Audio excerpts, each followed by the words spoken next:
Đúng rồi, trọng tài chính người kêu vận được bắt đầu.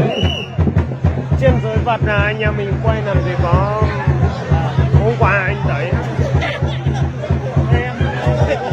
Hiện giờ có ra tư tán Nguyên Quỳnh vừa có thua vừa thua thắng là kéo tin cho đồ có lên từ đồng vậy đồ cùng dưới lên. Bóp cho ông nồi tôi vòi đi.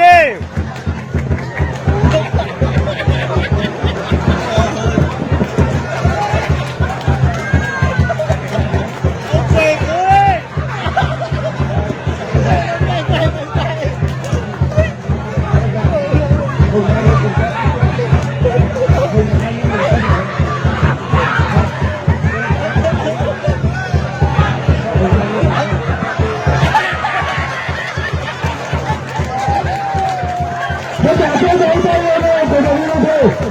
Số đánh lên.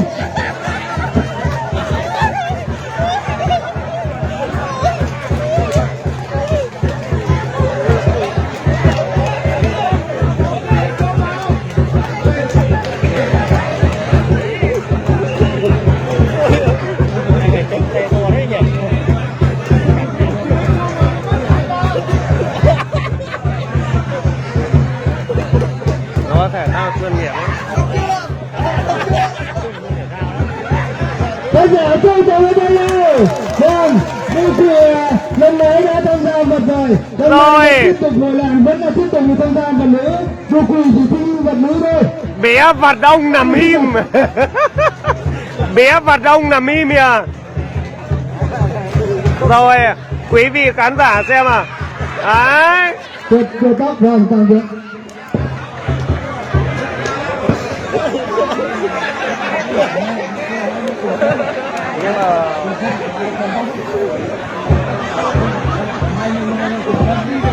Như này có những nắng hoa nó Thế này, hồi làm buổi sáng này là sáng nay là có làm có lưới mấy phần, có thịt có xay mấy có phần hôm nay cả làm cả lưới lần này. Thế thế, đồ khùng cho nó đừng thở.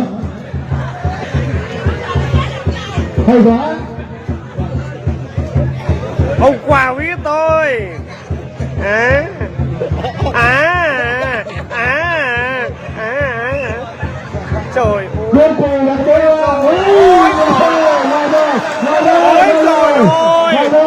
ôi rồi ôi, ôi rồi ôi, ôi rồi ôi, ông ơi, ôi rồi ôi, ông vừa tôi chứ. không đẩy nữa, ok kia tiếp coi không đẩy nữa. Ôi rồi ôi, vừa tôi ông ơi. Cô thơ là khi cho có kêu nó đẩy quá thì tôi không cả. Chưa tên ngã